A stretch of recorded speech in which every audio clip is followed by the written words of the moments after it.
بسم اللہ الرحمن الرحیم۔ السلام علیکم ورحمۃ اللہ وبرکاتہ۔ الحمدللہ وحدہ والصلاۃ والسلام علی من لا نبی بعد۔ معزز ناظرین و سامعین، سیدنا امام معاویہ رضی اللہ عنہ پہ ایک بہت بڑا جو اشکال یا اعتراض کیا جاتا ہے، اور اس کی بنیاد سیدنا عمار بن یاسر رضی اللہ عنہ کے وہ حوالے سے وہ حدیث پاک ہے کہ آپ صلی اللہ علیہ وسلم نے ارشاد فرمایا تھا کہ عمار تمہیں باغی گروہ شہید کرے گا، اور تو ان کو جنت کی طرف بلائے گا اور وہ تجھے دوزخ کی طرف بلائیں گے۔ 37 ہجری میں سیدنا علی کرم اللہ وجہ کے زمانہ اقدس میں جب جنگ صفین ہوئی، تو جنگ صفین میں سیدنا عمار بن یاسر سیدنا علی کرم اللہ وجہ کے لشکر مبارک میں تھے، اور وہی ان کی شہادت ہوئی۔ اور یہاں سے ایک بات نکالی جاتی ہے کہ سیدنا معاویہ رضی اللہ عنہ خطا پہ ہیں، ان کے ساتھ والے لغزش پہ ہیں، چونکہ آپ علیہ السلام کا یہ قول مبارک قول فیصل ہے کہ عمار کو ایک باغی جماعت تو وہ باغی ہیں۔ ناظرین، میں اس حوالے سے دو چار باتیں عرض کرنا چاہتا ہوں، چونکہ واقعہ کربلا کے حوالے سے جب بھی بات ہوتی ہے تو اس کے پس منظر میں رافضی سبائی یا ان کی مانوی اولاد وہ اسی بات کو بہت ہوا دیتی ہے کہ جو عمار بن یاسر کی حدیث کیا کہتی ہے۔ سوال یہ ہے کہ اس حدیث کا سب سے بہتر اس بیان کرنے کا موقع کون سا تھا؟ پہلی میری بات گزارش ہے، غور سے سنیے گا۔ سیدنا عمار بن یاسر رضی اللہ کو باغی جماعت شہید کرے گی، وہ ان کو جنت کی طرف بلائیں گے، اور باغی جماعت دوزخ کی طرف بلائے گی، یعنی سیدنا عمار بن یاسر رضی اللہ جنت والے ہوں گے، اور جو ان کے مقابلے میں ہوں گے یا جو ان کو قتل کریں گے وہ دوزخ میں ہوں گے۔ یہ حدیث آمنہ کے لال صلی اللہ علیہ وسلم جو ارشاد فرمائی تھی، اس حدیث کا بیان کرنے کا آج موقع ہے، کل موقع تھا، یہ سب سے بہترین موقع وہ تھا جب جنگ صفین ہو رہی تھی۔ تو سوال یہ ہے کہ 37 ہجری میں جنگ صفین ہوئی، تو کیا سیدنا علی کرم اللہ وجہ نے جنگ صفین کے موقع پہ اس حدیث کو پیش فرمایا؟ حضرت ابو ہریرہ راوی ہیں، حضرت ابو ایوب انصاری راوی ہیں اس حدیث کے، حضرت ابو سعید خدری رضی اللہ راوی ہیں حدیث کے، اور کئی صحابہ راوی ہیں۔ تو اتنا بڑا واضح موقف، یہ حدیث اسی موقع کے لیے بیان کی گئی تھی اور اس موقع پہ سیدنا علی نے بیان فرمائی؟ تو جواب یہ ہے کہ بالکل بیان نہیں فرمائی۔ کیا یہ واقعہ جو جنگ صفین تھا آنن فانن ہو گیا؟ کہ جواب یہ ہے کہ 6 مہینے تک لشکر آمنے سامنے بیٹھا رہا۔ سوال یہ ہے کہ کیا سیدنا علی کرم اللہ وجہ کو اس موقع میں خطبات کا، ارشادات کا، بیانات کا موقع ملا؟ تو بے شمار دفعہ ملا۔ سیدنا علی کرم اللہ وجہ نے خطوط لکھے اہل شام کو، تو لکھے کہ کسی خط میں، کسی خطبے میں، کسی بیان میں، کسی ارشاد میں آپ نے اس حدیث مبارک کا حوالہ دیا کہ عمار کس کے ساتھ ہے، اور سیدنا عمار اس وقت سیدنا علی کرم اللہ وجہ کے لشکر میں تھے۔ تو حق و باطل کے پیمانے کو پرکھنے کا کتنا خوبصورت موقع وہ تھا۔ تو جس موقع کے لیے حدیث پیش کی گئی اور جن صاحب کے حق ثابت کرنے کے لیے پیش کی گئی وہ سیدنا علی کرم اللہ وجہ تھے۔ جس موقع کے لیے پیش کی گئی وہ صفین تھا، جن کے لیے پیش کی گئی وہ سیدنا علی کرم اللہ وجہ تھے۔ وہ صفین کے موقع پیش نہیں کر رہے، اور آج 15 سال کے بعد 27 زیادہ لوگ اس کو پیش کر رہے ہیں۔ پھر جب یہ جنگ شروع نہیں ہوئی تھی تو بے شمار لشکر کے درمیان، دونوں قافلوں کے درمیان اور دونوں گروہوں کے درمیان صلح کروانے والے آتے جاتے رہے۔ کیا صلح کروانے والوں نے کسی موقع پہ سیدنا امام معاویہ رضی اللہ عنہ کو جا کے یہ کہا کہ سیدنا عمار بن یاسر سیدنا علی کرم اللہ وجہ کے لشکر میں آپ کا خطا پہ ہونا، لغزش پہ ہونا سیدنا عمار بن یاسر رضی اللہ کے لشکر مرتضوی میں ہونے سے ثابت ہو گیا؟ تو کوئی ایسی بات نہیں۔ تو پھر یہ کیسے پتہ چلا کہ جب جس موقع کے لیے یہ حدیث بیان کی گئی وہاں بیان نہیں کی گئی، سیدنا علی نے بیان نہیں کی، نہ خطوں میں، نہ اشاروں میں، نہ بیانات میں، نہ کنائے میں، تو پھر آج اس بیان کرنے کا کیا مقصد؟ سیدنا معاویہ رضی اللہ عنہ سے پوچھا گیا کہ یہ جو ہے کہ سیدنا عمار بن یاسر کو باغیوں نے شہید کیا، تو انہوں نے فرمایا البدایہ والنہایہ کی روایت ہے، ابوبکر جساس نے احکام القرآن میں بھی لکھی ہے۔ انہوں نے کہا ہاں سیدنا عمار بن یاسر کو باغیوں نے شہید کیا تھا، اور باغی تھے کون؟ ناظرین، سیدنا معاویہ نے ڈے 1 سے سیدنا علی کی خلافت کو تسلیم ہی نہیں کیا تھا۔ اس تسلیم نہ کرنے کے فیصلے سے میں اور آپ اختلاف کر سکتے ہیں، لیکن یہ قطعی بات ہے کہ انہوں نے جس دن خلافت سیدنا علی کی منعقد ہوئی اور سیدنا علی کے وجود مسعود میں خلیفہ راشد کی ساری صفات تھیں، لیکن سوال یہ ہے کہ سیدنا علی کو خلافت کے لیے کس نے کہا، کن حالات میں کہا؟ تو مدینہ اس وقت مارشل لاء کی زد میں تھا، اہل حل و عقد سارے مکہ مکرمہ میں حج کرنے کے لیے گئے ہوئے تھے، باغی مسجد نبوی، بازار، گھر، ایوان اقتدار ہر جگہ چھائے ہوئے تھے۔ انہوں نے سیدنا عبداللہ بن زبیر کو کہا، سیدنا طلحہ کو کہا، سیدنا عبداللہ بن عمر کو کہا، سیدنا عبداللہ بن عباس کو کہا، سیدنا علی کرم اللہ وجہ کو کہا، تو انہوں نے گن پوائنٹ پہ کہا کہ ہمارا امیر بنو، تو سیدنا علی کرم اللہ وجہ نے نہ چاہتے ہوئے خلیفہ ہو گئے۔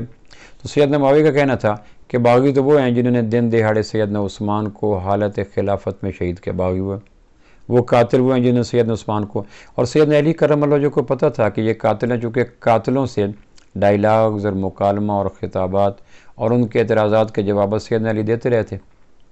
حج کے ایام میں اکثر صحابہ بلکہ بیشتر صحابہ مکہ تھے، اور سیدنا علی کرم اللہ وجہ نہ جا سکے سیدنا عثمان کے دفاع کے لیے۔ تو جب یہ باغی، سبائی اور رافضی اور مالک اشتر جیسے ملعون لوگ آئے تو انہوں نے آ کے سیدنا علی کرم اللہ وجہ کو کہا کہ ہمیں 10 اعتراض ہیں، تو ان سیدنا عثمان پہ لگائے گئے ان رافضیوں اور سبائیوں اور یہودیوں کے نواسوں نے جو اعتراضات کیے، ان اعتراضات کا جواب خود سیدنا علی کرم اللہ وجہ نے دیا تھا۔ اور سیدنا علی نے ان قاتلین کو مسجد میں دیکھا، بازاروں میں دیکھا، چوکوں میں دیکھا، مسجد نبوی کے سین میں دیکھا، ایک ایک کو جانتے تھے۔ تو انہوں نے جب بیعت کی تو یہ جو بیعت کرنے والے تھے یہ باغی تھے، انہوں نے دن دہاڑے سیدنا عثمان کو قتل کیا، یہ لٹکائے جانے کے قابل تھے، یہ رافضی تھے، سبائی تھے، یہودی نسل تھے۔ تو اصل باغی وہ تھے یا سیدنا معاویہ تھے؟ یعنی کس قدر حیرت کی بات ہے کہ جنہوں نے سیدنا عثمان کو دن دہاڑے شہید کیا وہ قاتل ہیں اور پھانسی لٹکائے جانے کے قابل ہیں، اور وہ باغی ہیں، ان کو باغی کہتے نہیں۔ اور جنہوں نے کہا کہ ان قاتلوں کو کیفر کردار تک پہنچاؤ اور ان کو پھانسی پہ لٹکاؤ اور ان کو تختہ مشق بناؤ اور ان کو عبرتناک سزا دو، وہ باغی ہو گئے۔ سبحان اللہ۔ اہل شام کا مطالبہ ہے کہ سیدنا علی کرم اللہ وجہ نے موقف فرمایا، ہمارا اور اہل شام کا کوئی اختلاف نہیں، وہ کہتے ہیں تاجیل، میں کہتا ہوں تاخیر، وہ کہتے ہیں جلدی قاتلین عثمان کو تختہ دار پہ چڑھاؤ، میں کہتا ہوں کچھ دیر کے بعد چڑھایا جائے گا۔ اور سیدنا علی نے اس بات کو جانتے تھے کہ ان کے لشکر میں وہ لوگ موجود ہیں جو قاتل تھے، باغی تھے، مجرم تھے، حرامی النسل تھے، یہودی مزاج تھے، جانتے تھے، لیکن وہ ایک مناسب موقع کی تلاش میں تھے کہ جب موقع آئے گا تو میں اس بات کو۔ تو ناظرین، سیدنا معاویہ رضی اللہ عنہ سے کسی نے پوچھا کہ سیدنا عمار کو کس نے شہید کیا، تو انہوں نے کہا باغیوں نے۔ کہا کون سے باغی؟ کہ جو باغیوں ان کو ساتھ لائے تھے انہوں نے شہید کیا۔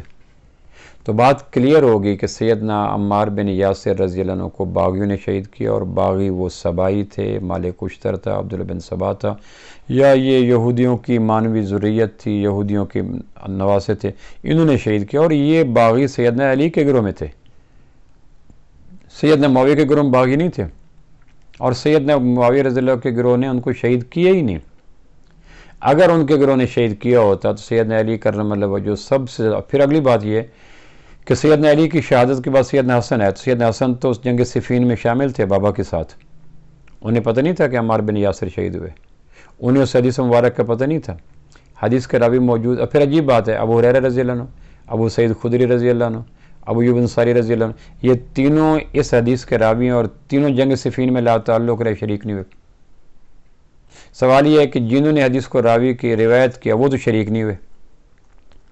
پھر سیدنا حسن جو عملاً جنگ میں شریک تھے، ان کو پتہ نہیں تھا یہ حدیث ہے کہ عمار رضی اللہ عنہ کو باغی گروہ شہید کرے گا، اور اگر باغی گروہ ان کی نظر میں سیدنا معاویہ تھے تو انہوں نے خلافت جیسی پاکیزہ، مقدس، طیب طاہر اور اسلام کی حسین چیز ایک ڈش میں رکھ کے سیدنا معاویہ کے حوالے کیوں کر دی؟ جامع مسجد دمشق کے اندر جب سیدنا حسن رضی اللہ عنہ سیدنا امام معاویہ رضی اللہ عنہ کو پیش کر رہے تھے خلافت، تو اس وقت ان کے لاشعور میں نہیں تھا کہ یہ تو باغی گروہ ہے، اور باغی گروہ ہونے کا ثبوت عمار بن یاسر رضی اللہ عنہ کی شہادت ہے۔ ان کا یہ موقف کیا بتاتا ہے؟ تو ناظرین، واقعہ سیدنا عمار بن یاسر شہید ہوئے، جنگ صفین میں شہید ہوئے، باغیوں نے ان کو شہید کیا، اور باغیوں سے مراد وہ سبائی تھے، وہ قاتل تھے، وہ حرامی تھے، وہ رازن تھے، جنہوں نے دن دہاڑی ایک خلیفہ برحق، خلیفہ راشد، خلیفہ سوم سیدنا عثمان بن عفان رضی اللہ عنہ کو شہید کیا تھا۔ تو باغیوں کا رخ ادھر کیوں نہیں کرتے؟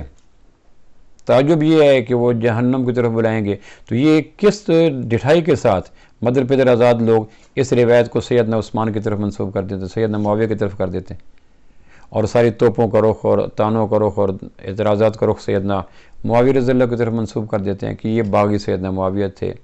پھر باغیوں کے ساتھ صلح کی جاتی، جنگ کی جاتی ہے۔ جب حکم کا فیصلہ ہوا کہ حکم پیش کی جائیں تو سیدنا علی کرم اللہ وجہ کے سامنے یہ حدیث پاک تھی، وہ فرما نہیں سکتے تھے حکم کی کیا بات ہے، اللہ کے محبوب تو خود آپ کا خطا پہ ہونا طے کر کے، باغیوں نے طے کر کے۔ پھر باغیوں سے لڑائی کی جاتی ہے یا صلح کی جاتی ہے؟ تو سورہ حجرات کہتی ہے کہ باغیوں سے لڑائی کی جائے، تو سیدنا علی حکم مان کر صلح کیوں کر رہے ہیں؟ اگر صلح کر رہے ہیں اور کر رہے ہیں اور حکم اس لیے مانا گیا تو اس سے پتہ چلا کہ باغی سیدنا معاویہ رضی اللہ عنہ نہیں تھے، باغی وہ تبرائی تھے، سبائی تھے، یہودی تھے، ان کے نواسے تھے، یا آج ان کو چھپانے والے ان کی مانوی اولاد ہیں۔ سیدنا حسن رضی اللہ عنہ کی بیعت کرنا، سیدنا علی کا حوالہ کوٹ نہ کرنا، سیدنا معاویہ رضی اللہ عنہ کا بات کو کھول کے بتا دینا، اور جن لوگوں نے یہ حدیث روایت کی ان کا اس مارکے میں شریک نہ ہونا، یہ بتلاتا ہے کہ بغاوت کا رخ کس طرف تھا اور جہنمی کون تھے۔ بلا وجہ سیدنا معاویہ رضی اللہ عنہ اور ان کے ہم مزاجوں کو مطعون نہ ٹھہرایا جائے، اس سے اپنی عاقبت برباد ہوگی۔ پھر سیدنا علی کرم اللہ وجہ جنگ کے بعد جنازہ دونوں فریقوں کو کس نے پڑھایا؟ جب ان سے پوچھا گیا کہ ان مقتولین کا کیا کرنا ہے، کہ وہ مقتولین بھی مسلمان ہیں اور شہید ہیں، جو سیدنا امام معاویہ رضی اللہ کے ساتھ مل کے لڑے وہ بھی شہید ہیں اور یہ بھی شہید ہیں۔ صحابہ ہم جنگ بھی کریں تو وہ سعید ہیں، ادھر کے بھی شہید ہیں ادھر کے بھی شہید ہیں، تو دونوں کا جنازہ کس نے پڑھایا؟ باغیوں کا جنازہ کیوں پڑھایا؟ ان کو حق کیوں کا؟ ان کی تجہیز، تکفین، تدفین کیوں کی؟ ان کے لیے دعائے مغفرت کیوں کی؟ اور پھر یہ کیوں فرمایا کہ ہمارا رب ایک ہے، ہمارا نبی ایک ہے، ہمارا دین ایک ہے، ہمارا قرآن ایک ہے؟ اختلاف یہ تھا کہ وہ ہمیں باغی سمجھتے تھے، ہم ان کو باغی سمجھتے تھے۔ وہ قاتلین عثمان کے حوالے سے تعجیل کے قائل تھے اور ہم قاتلین عثمان کے حوالے سے تاخیر کے قائل تھے۔ امر واقعی ہے، سچی بات یہ ہے، تاریخی حقیقت یہ ہے، اور لاجک اور منطق کا تقاضا یہ ہے کہ یہ سارے باغی سبائی تھے، رافضی تھے، مالک اشتر تھا، عبداللہ بن سبا تھا، یا ان کے یہودی نما مسلمان تھے، یا مسلمان نما یہودی تھے، مسلمان نما یہودی کہہ سکتے ہیں، وہ تھے جنہوں نے سیدنا عمار رضی اللہ کو شہید کیا۔ اور آمنہ کے لال کی یہ حدیث ثابت ہوئی کہ عمار تمہیں باغی گروہ شہید کرے گا اور تم ان کو جنت کی طرف بلاؤ گے اور وہ تمہیں دوزخ کی طرف بلائیں گے۔ قاتلین عثمان کل بھی دوزخ میں تھے، آج بھی ان کے ہم نوا دوزخ میں ہیں اور کل بھی دوزخ میں رہیں گے۔